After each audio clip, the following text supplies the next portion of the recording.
On that meeting in Poland, where the United States is pulling together delegates from all over the world to discuss the Middle East and Iran's influence. Ahead of the talks, Iranian President Hassan Rouhani hit out at the US, vowing never to surrender. We will stand up once again for our dignity, independence and reputation. We are not ready to surrender to the enemy because surrendering is endless.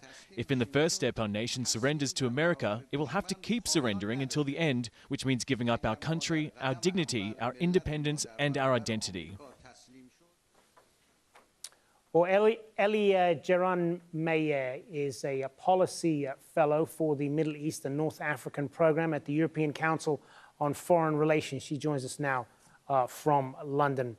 Thanks very much for being with us. So what do you make of this conference? Is this an Iran-bashing summit? Well, certainly Poland and the United States over the last couple of weeks have done their best in terms of public messaging to say that this isn't about Iran. But we know from the announcement that originally Secretary of State Pompeo made in Cairo about this conference that there is going to be a major focus on Iran.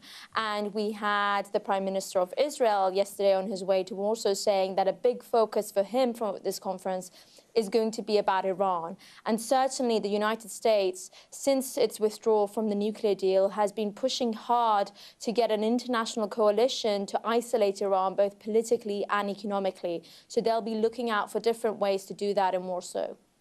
I want to share with you a question from one of our viewers on Facebook, who is asking, as probably a lot of people will be asking, is why is it being held in Warsaw? Did Poland ever participate in any agreements or concrete steps taken in the Middle East? I mean, what is it for, what is in it for the Poles here?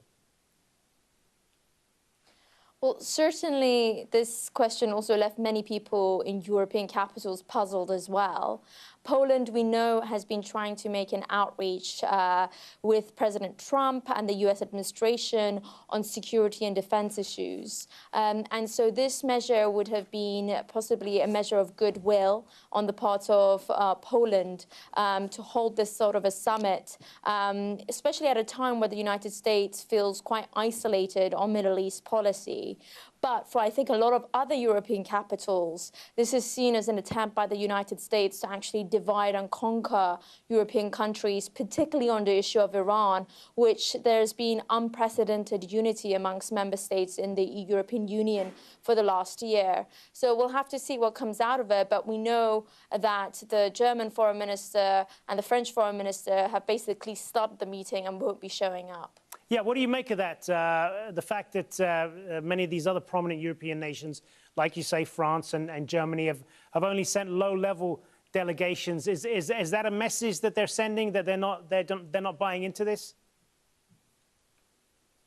Well, I think that we mustn't forget that the E3, the European countries that are party to this nuclear deal, that's Germany, France and the UK, were very angered by the US decision to withdraw from the nuclear deal. Not just that, but also wider Middle East policy. For example, the US move of its embassy to Jerusalem, the stance of the US president personally on the Qatar-Saudi crisis, and a number of other instances in the Middle East, including the announced withdrawal from Syria, that has left a lot of European capitals feeling angry and frustrated that the US doesn't really have a strategy or a Middle East peace plan. And so there's a lot of questions about what Europeans would actually gain from showing up at this event. And it's not just the Europeans, but apparently the Turks, and we know also the Russians have also said no to attending this meeting at ministerial level. So it's really, I think, a failure on the part of the United States to get this coalition,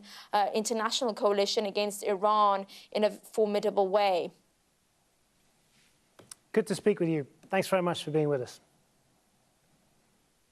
Now in central Nigeria.